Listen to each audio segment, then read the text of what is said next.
Welcome back to Classic Tractor Fever, and now we are going in the shop with Doug Edwards of Edwards Tractor Restoration in Franklin, Illinois. Doug, thanks so much for joining us. Thanks for having me.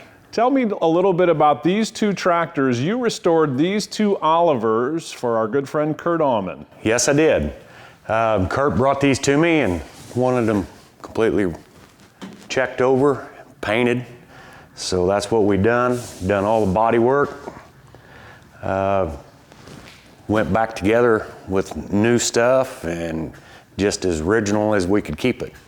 We're going to talk a good bit about the paint and the decal work that you did on these tractors, but tell us just mechanically what kind of shape was this Oliver 77 and this other tractor here in? They both run pretty good. Didn't have a whole lot of mechanical issues. We put in some new gaskets and seals, PTO seals, axle seals, valve cover gasket, where it was seeping from old age. So that was about all the mechanical part that we had to do. So now tell us just a little bit about the paint job, the paint work on these. I know lots of folks like their tractors original these days, but you have made them very much like they were when they came from the factory back in the day, maybe better from a paint job standpoint. I think they're a lot better.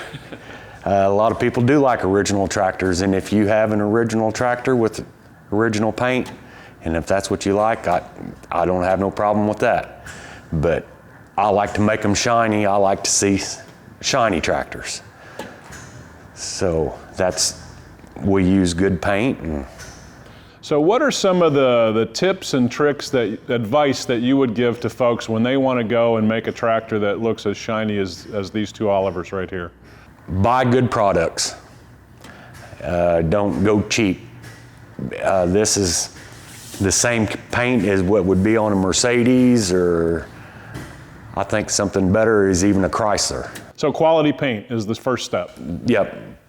Quality, primers, and paint is your first step. And then tell us just a little bit about the process. I mean, do you take it down to bare metal and do a lot of work on the sheet metal and then go? Yes, I either sandblast the cast, the rough parts, soda blast the tin to get all that old paint off, start from fresh. And that way I know what's on it and I'm not burying nothing under it. And is that like a morning's work? You can pretty well knock a couple of these out in a day or two? In a perfect world and on TV. Yeah, that's right, that's right.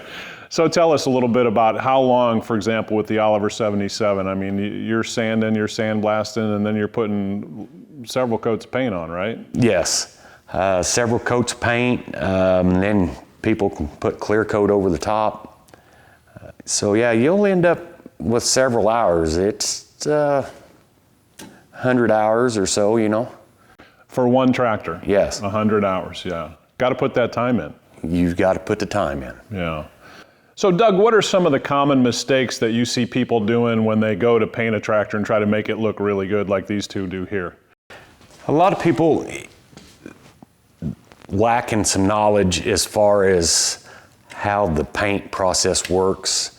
You need to I start with a bare metal.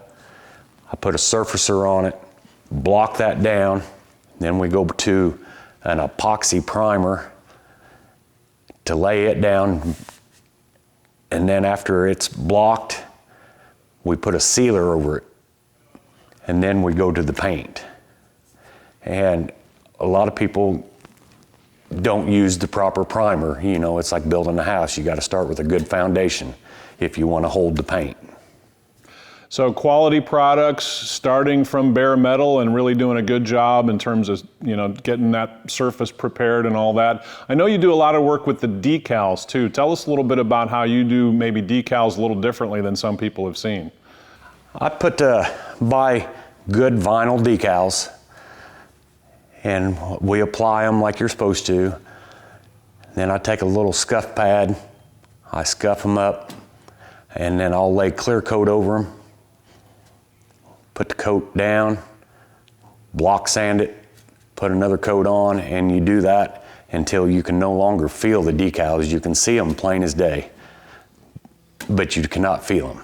Yeah, I know on this Oliver 66, that decal is just like smooth like glass. Yes, and that's the way I like my stuff to leave the shop.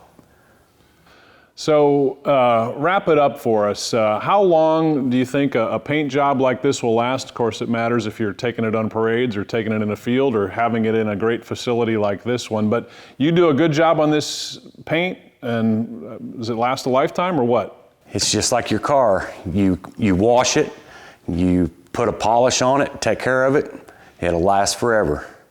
If you set it out in the sun, this paint is not going to fade like lesser brand or cheaper paint. It won't fade and chalk up, but you will see that the weather takes a toll on it. All right, Doug Edwards from Edwards Tractor Restoration, thanks for joining us on In the Shop. Thank you. And if you have a question for us or an idea for a topic on In the Shop, be sure to go to our website, classictractorstv.com. Send us a message there, and we'll try to get to your topic on Classic Tractor Fever's In the Shop.